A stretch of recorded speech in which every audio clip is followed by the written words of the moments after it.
Sitting on 16 acres, nestled in Mariposa, you can find 19 varieties of apples growing at Sierra Cider. They do make a really nice apple wine because they're full of tannins, full of acid, and so they give the cider a really rich, complex flavor. Over the last 3.5 years, owners David Bailey and his wife Dana have perfected 9 hard cider flavors and fresh pressed apple juice. Our early harvest blend is one of our classic flavors. It's still our single most popular. It's very full bodied. The dry summer blend and Kingston Black single varietal also stay on tap.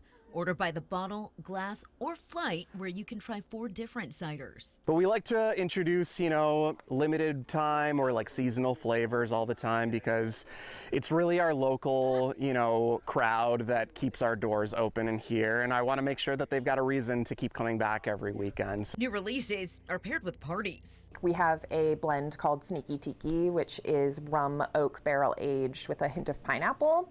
So we threw a huge tiki party. We'll do a keg of butterbeer cider, and then we'll have a Harry Potter party. It's beyond the tasting room where the magic happens. So we will pump our, unfiltered, freshly pressed juice into those 2,000-liter stainless tanks.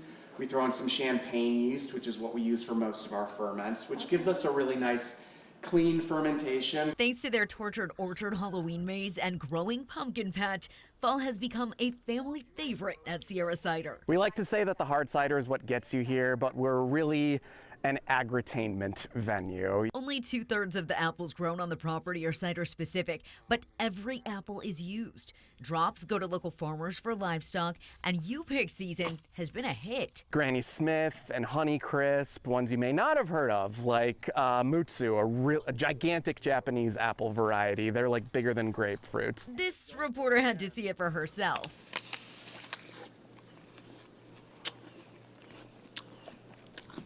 Okay. Mutsu is my favorite apple now. Really only about 10% of cideries in America have their own orchards. The rest buy from specialized growers. Something else that makes them unique? The petting zoo, where Trudy is the star of the show. I believe it was you guys that introduced Trudy to the world. She's a little bigger now, but I would say she is even friendlier.